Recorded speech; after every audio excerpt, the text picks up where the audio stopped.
Hello there, everyone. It has been too long since I've done one of these. I know I just do them so sporadically, but this is a subject that's been on my mind for a while, so I'm finally just forcing myself to sit down and talk about it a bit.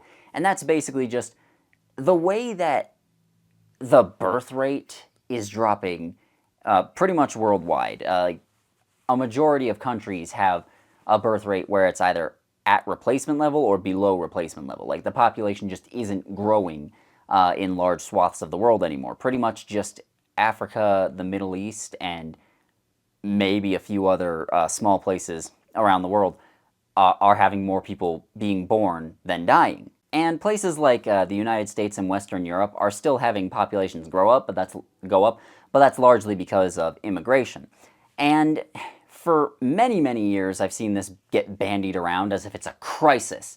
But it was mostly in niche communities. Like I saw far-right people, like white nationalists and other types associated with them, screaming about it for a while. But it's just become more mainstream recently. And probably the most prominent proponent of this going, oh no, we need to force people to have more kids. Like, it must happen. If you don't have kids, you're stupid and selfish.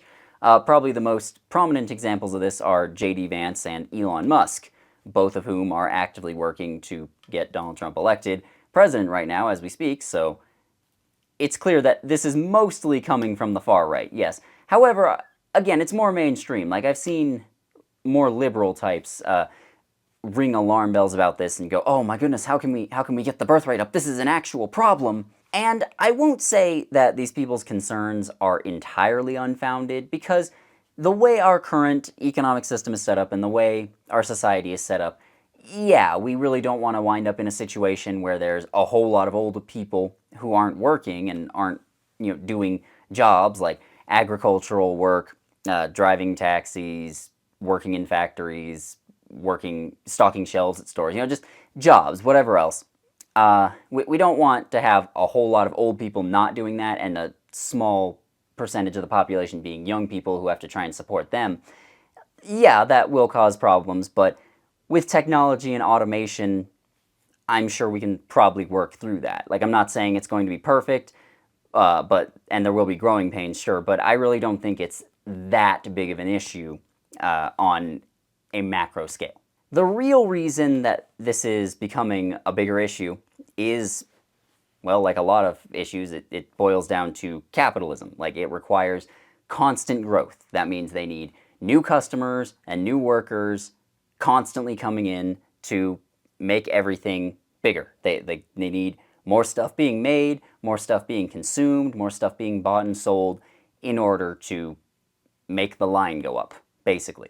Everything else stems from that. Like, sure, there are fascists who just genuinely want to wipe out other races, and they see, like, oh, my particular tiny group of people is more important, and we need to continue having more children, because if we don't, then there will be more black people than us. That's basically what it always boils down to. Like, black people or whatever other race they don't like, there will be more of them than us. And, like, okay, I don't understand the point, but that's because I'm not a stupid asshole. But while there are some people who that's their reasoning for it, the real reason behind this push to try and get governments and try and get people around the world to think, like, oh, not having kids is bad, therefore I must do it, and, like, we're definitely going to see more and more people start doing that as the years go on, as the propaganda starts to seep in, like more people saying, well, I had kids because it would be selfish of me not to. I'm trying to help the country. Like, and I'm not saying all those people will be fascists, although some of them will be, but for the most part, like, we're going to start seeing more of that as the propaganda seeps in, and the reason that the propaganda is ramping up is, well, again, capitalism. Like, they need more people, and sure, in some countries, like the United States, immigration can serve as a, stopgap to prevent it from becoming an issue, at least in the near future, but, like, obviously that's a temporary measure. And as places like Africa and the Middle East start also seeing declining birth rates, well, we're going to start seeing fewer immigrants coming in. And I also need to note that, yes, there are countries and cultures where they just have more children on average.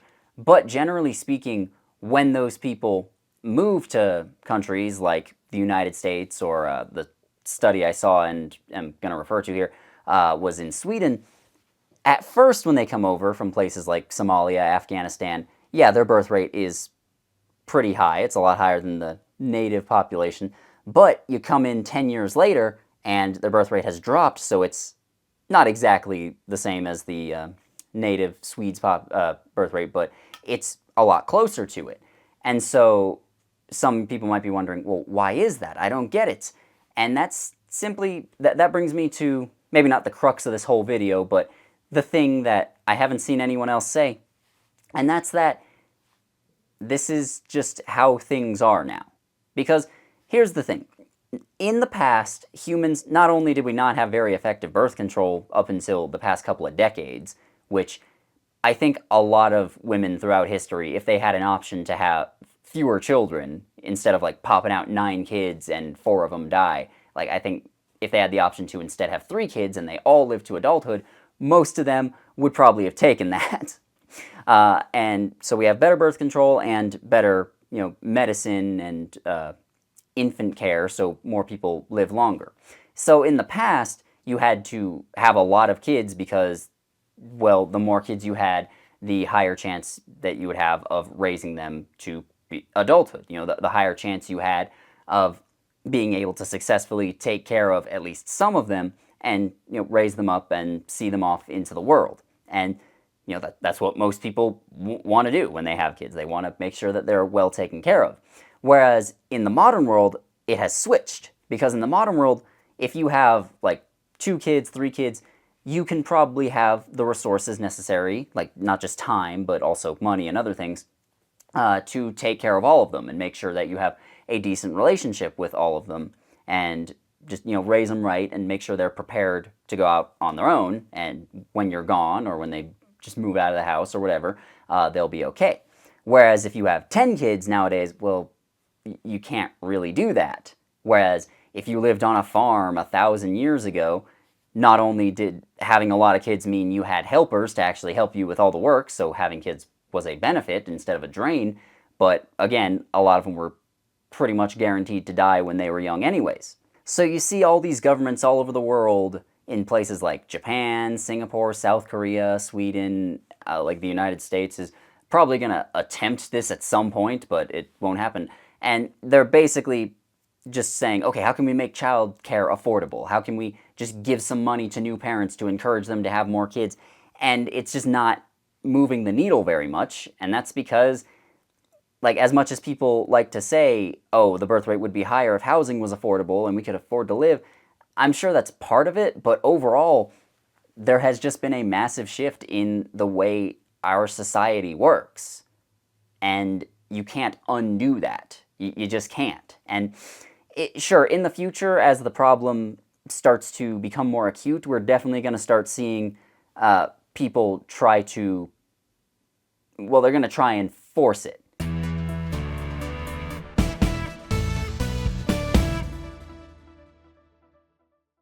In the United States, they've tried really, really hard to ban abortion. I think that hasn't been very effective, and it's probably going to start backfiring electorally, or it already has started backfiring electorally, but I think that is only going to get worse in the next couple of years. But there will be a lot of groups, not just political groups, but also corporations and stuff supporting those political groups, who are going to try and ban abortion entirely, not just in the US, but in other countries. They're going to try and ban birth control. I may have said this once before, but like at some point there's going to be some sort of astroturfed campaign, and it's going to start with some random lady, or it's going to seem like some random lady on Twitter or Facebook or wherever. She's going to take a picture of some condoms at a pharmacy, and she's going to put, "How am I supposed to explain to my child what this is? How dare you make me walk past this when I'm at the store trying to buy groceries?" And then it's going to go super viral, and we're going to find out that the woman who posted it is like the daughter of a Republican congressman or something like that. That's going to happen.